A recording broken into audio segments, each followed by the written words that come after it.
আসসালামু আলাইকুম বন্ধুরা, কেমন আছেন সবাই? রোকসানাস ব্লগে আপনাদেরকে স্বাগতম। আজকে কয়েকটা আলু আর একটা ডিম দিয়ে বিকেলের একটি দারুণ নাস্তার রেসিপি আপনাদের সাথে শেয়ার করব। ডিম আলুর পাকোড়া তো আমরা সবাই বানাতে পারি, তা আমি কিভাবে বানাই সেটাই আপনাদের সাথে আজকে শেয়ার করব। চলুন মূল রেসিপিতে চলে যাই। নিয়ে নিলাম 3-4টা আলু, বড় আলু হলে দুটোও নিতে পারবেন। ছিলে ধুয়ে নিয়ে নিলাম একটা ডিম আর পরিমাণ মতো পেঁয়াজ কুচি আর পরিমাণ মতো কাঁচামরিচ। আর একটা বাটিতে নিয়ে নিলাম পানি। আমি একটা গ্রেটার নিয়ে নিলাম, গ্রেটারের সাহায্যে আমি আলুগুলো গ্রেট করে নিব। আলুগুলো গ্রেট করার সাথে সাথে পানিতে দিয়ে দিতে হবে, না হলে আলুগুলো কালো হয়ে যাবে। তা আমার সবগুলো আলু গ্রেট করা শেষ। এখন আমি ভালোভাবে আলুগুলো ধুয়ে নিব। আলুগুলো আমি 2-3 বার পরিষ্কার পানি দিয়ে ধুয়ে নিব। ধুয়ে একটা ছাঁকনিতে রেখে আমি পানি ঝরিয়ে নিব। আলুগুলোর পানিটা ঝরিয়ে নিতে হবে, না হলে পাকোড়াটা ভালো হবে না। অন্যদিকে একটা বাটি নিয়ে নিলাম। এখন একে একে সব উপকরণ আমি এখানে মিশিয়ে নিব। প্রথমে আলুগুলা দিয়ে দিলাম, সবগুলো আলু এখানে নিয়ে দিয়ে দিলাম স্বাদ মতো লবণ আমি প্রথমে অল্প করে দিচ্ছি, কারণ আমি এখানে একটু সয়া সস ব্যবহার করব তাই। আর দিয়ে দিলাম পেঁয়াজ আর কাঁচামরিচ, যেটা কেটে রেখেছিলাম সেটা।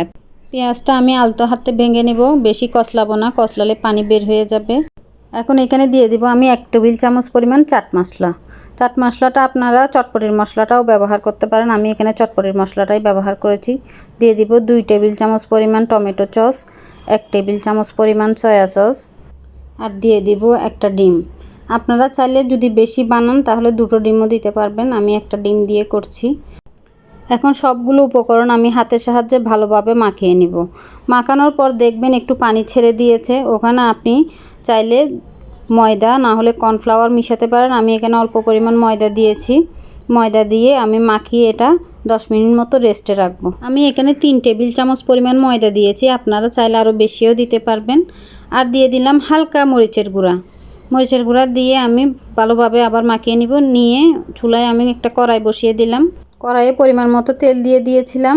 তেল গরম হয়ে গেছে, এখন একটা একটা করে পাকোড়া আমি ভেজে নিব। এটা চামচের সাহায্যে দিচ্ছি, অল্প অল্প করে দিয়ে চুলার আঁচটা মিডিয়ামে রেখে ভাজতে হবে, না হলে উপরে পুড়ে যাবে, ভিতরে কাঁচা থেকে যাবে। আমি আস্তে আস্তে করে সবগুলো পাকোড়া ভেজে নিব। এই পাকোড়াটা বিকেলের নাস্তা হিসেবে খেতে ভালোই লাগে। সস দিয়ে বা মেয়োনিজ দিয়ে, যে যেটা দিয়ে খেতে পছন্দ করেন খেতে পারবেন। কম সময়ের মধ্যে বিকেলের জন্য দারুণ একটি নাস্তার রেসিপি। আমার এই রেসিপি যদি ভালো লেগে থাকে লাইক কমেন্ট শেয়ার করে পাশে থাকবেন। বাসায় সবাই একবার হলো বানিয়ে দেখবেন। বিকেল হলে আমাদের মহিলাদের টেনশন থাকে বিকেলে কি নাস্তা বানাবো, তো এভাবে পাকোড়া করে দিতে পারেন, বাসার সবাই খুশি হয়ে যাবে। সবাই ভালো থাকবেন, সুস্থ থাকবেন, আর বাসায় একবার হলো বানিয়ে দেখবেন। আমার পেজটা যারা এখনও ফলো করেননি একটা ফলো দিয়ে দিবেন। আল্লাহ হাফেজ, আসসালামু আলাইকুম।